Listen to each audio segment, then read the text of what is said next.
Panginoon, ituro mo ngayong landas ay sundin ko sa pagtahak sa totoo. Alleluia,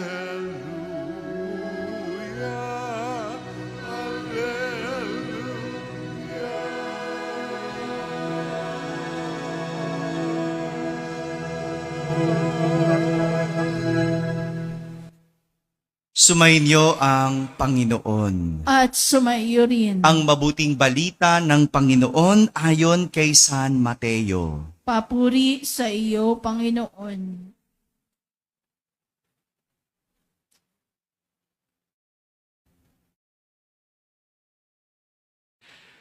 Noong panahong iyon, nagkatipon-tipon ang mga Pariseyo nang mabalitaan nilang napatahimik ni Jesus ang mga Saduseyo. At isa sa kanila, isang dalubhasa sa kautusan, ang nagtanong kay Jesus upang subukin ito. Guro, alin po ang pinakamahalagang utos sa kautusan?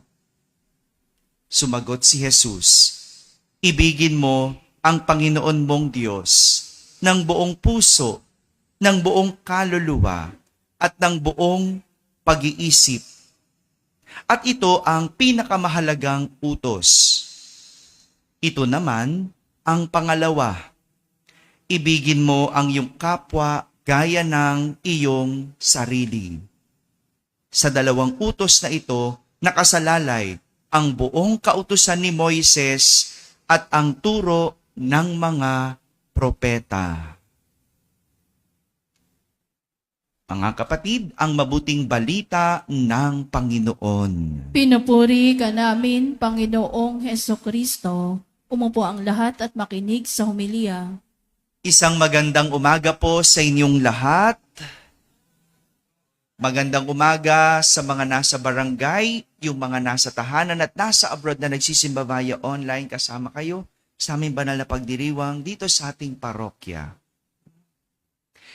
Isang pagsubok ang kinaharap ni Jesus sa ating ebanghelyo. Sabi nyo nga, pagsubok. Sinong may pagsubok na pinagdadaanan ngayon? Taas nga ang kamay. Patingin, patingin, patingin, patingin. Taas ang kamay. Ba't ba hiyang-hiya kayo? Yan, okay, sige. Yan. Isang pagsubok. So kung si Jesus may pagsubok, okay na isang amin lang, ha? Isang amin lang, okay? Kung si Jesus may kinahaharap na pagsubok, magrereklamo ka ba? Kung meron ka? Hello? Ayun, yun, Father, kaya ayaw namin sumasagot no? Wala naman kami. Pero magandang pagtitignan yan, Isang pagsubok ang kinahaharap ni Jesus mula sa mga Pariseyo. Ang ating narinig sa ating ebanghelyo sa araw na ito. Sinubok si Jesus sa pamamagitan ng tanong kung ano ang pinakamahalagang utos sa kautusan. Unawain natin kung bakit ba sinusubok ng mga Pariseyo si Jesus. Review tayo ng kaunti, Atras tayo ng kaunti, Tapos na tayo sa aral tungkol sa kaharian ng Diyos. Naalala nyo pa? Re-reviewin ko ba uli mula Lunes hanggang kahapon? Wag na, aantukin na kayo, Balikan lang natin ng kaunti. Bakit ba sinusubok ng mga Pariseyo si Jesus? Bago ang ebanghelyong ito, ang mga Saduseyo ay sinubok si Jesus sa pagtatanong tungkol sa buwis. Naalala niyo yung ganong kwento? Yung tinanong kung nararapat bang magbayad ng buwis sa Cesar, naalala niyo yon? Diba? Saduseyo ang mga nagtanong nun. At nagtanong sila para subukin si Jesus. Tingnan mo, Ang daming pagsubok ni Jesus. sa totoo lang, pagsubok yon kasi ang tanong na yon ay isang patibong o trap. Dahil kahit anong isagot ni Jesus, gagamitin nila ito panlaban kay Jesus. Hinuhuli nila si Jesus para siya ay maparusahan. Para maparusahan. Magaling itong mga to eh. No? Para bang sinusubok nila si Jesus at gusto nila madapa si Jesus. Gusto nila mapahamak si Jesus. Gusto nila magkamali si Jesus. Pero alam ni Jesus ang lahat. Kaya bago pa man tayo magsalita, alam niya ang lahat. Alam niya na patibong. Alam niya na pagsubok ang mga tanong. Kaya alam lusutan ito ni Jesus. Kaya nga, napatahimik ni Jesus ang mga Saduseyo. At itong dahilan kung bakit ang mga Pariseyo naman ang sumusubok kay Jesus. No? Para bang sinasabi nila, gano'n na? Napatahimik mo ang aking mga kasamahan o ako naman. Diba? No? At sa pagkakataong ito, ang intensyon ng mga Pariseyo ay malaman kung anong klaseng guro o rabay itong si Jesus. Alam niyo po, noong mga panahon na yon, ang mga guro o mga rabay ay madalas nakikipagdebate tungkol sa batas. Kung ano ang pinakauna, ano ang pangalawa, anong pangatlo, kung paano ito pagkakasunod-sunod. Dito, malalaman kung anong klaseng guro o rabay ka base sa kung ano ang iyong pinahahalagahan. Noon kasi, mayroong humigit kumulang na 600 batas. Mantakin mo yon. Sa 6 na batas, anong pinakauna? At doon makikita kung anong klase kang guro. Di ba ganon, no? Yung mga teacher natin, makikita mo kung anong inuuna, ganon klase siyang guro. No? Kung nakita mong inuna ang paninda kesa magturo, anong klase siyang guro? Ha? O yun, no? Negosyante, no? Tindera pala daw. Tinan mo, di ba may ganon teacher? O, alam nyo yan, di ba? Yung inuuna pa yung paninda bago magturo. May ganon ba, ma'am? O, di kayo makaimik, no? Meron din naman teacher na hindi. Ang inuuna yung klase. Inuuna yung estudyante. No? Merong ganong guro, yung parang nanay, no, 'di ba? Yung inuuna mo na, okay ba kayo? May sakit ba? Patingin nga ng kuko nyo, patingin ng gupit nyo, patingin ng uniforme nyo, 'di ba? Ganon, parang nanay, no? May ganong guro, nanay. Kasi una sa kanya yung kapakanan muna ng bata bago magturo. Merong ganon. Pero meron namang teacher na una agad aralin. Huli na yung pagtitinda. Huli na yung mga pagtingin ng gupit, pagtingin ng cellphone, kung may, di ba? Kasi, una niya muna, aralin. Yun ang klaseng guro. At doon tinitignan kung anong klaseng guro noon. Kung ano ang iyong inuuna at ano ang pinakamahalaga. Mantakin mo, 600 batas. At yun ang pinagbabasihan kung ano ang una, anong susunod, at ano ang pagkakasunod-sunod. Pinagkakasunod-sunod nila at doon nakikita kung anong klase kang guro. Ito ang pagsubok kay Jesus. Ang makita at malaman kung anong klase siyang guro pagdating sa batas. Gusto nilang malaman kung ang anak ng karpintero na mula sa Nazaret na walang formal na pag-aaral ay may alam tungkol sa batas. Grabe, no? Inuuri ka. Sinusubok ka talaga. No? At hindi ko maisip kung paano nagagawa na maging masama at pahirapan si Jesus. Umabot pa sila sa punto na subukin si Jesus. Hindi naman malayo yung ganitong ugali. Kahit naman tayo, sa tuwing naghahanap tayo ng tanda o ng sign, sinusubok natin ang Diyos. Kapag tinatanong natin ang Diyos kung anong nangyayari sa ating buhay, sinusubok natin ang Diyos. Diba? May mga ganyan tayong mga tanong.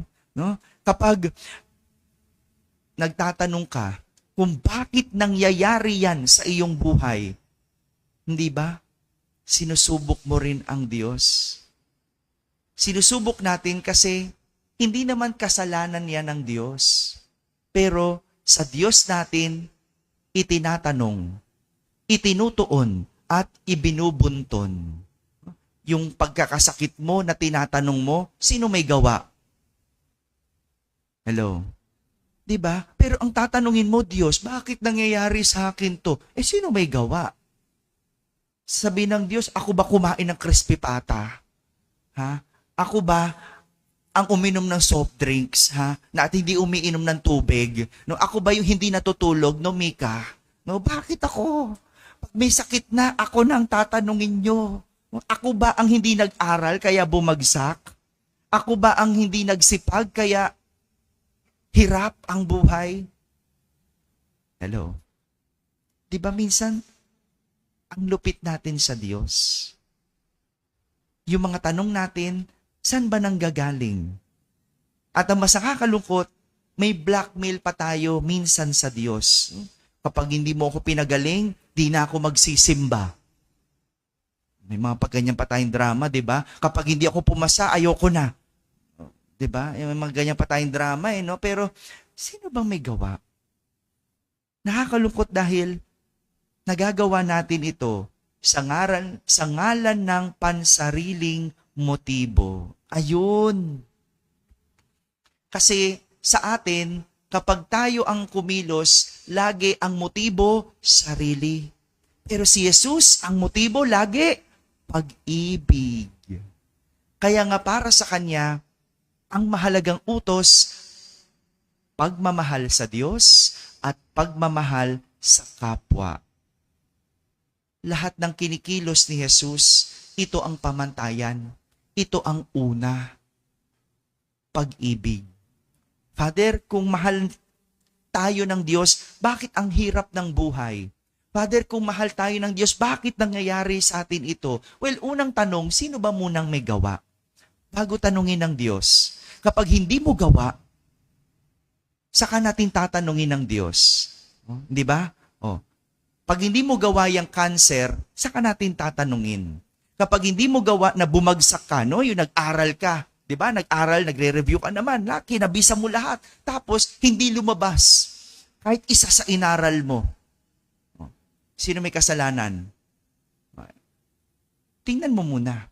Kung meron kang na-miss, baka ikaw ang may kasalanan. Pero kung lahat naman ginawa mo na at hindi pa rin umubra, baka may tinuturo ang Diyos. Yun ang pag-ibig. Ang pag-ibig, hindi naman lagi mahinahon. Minsan ito ay malupit. Ano ibig sabihin nun? Yung tough love. No? Yung malupit, bakit? Dahil kasama ang pagsubok para makita kung paano ka tatatag. Di ba may ganon? Tough love.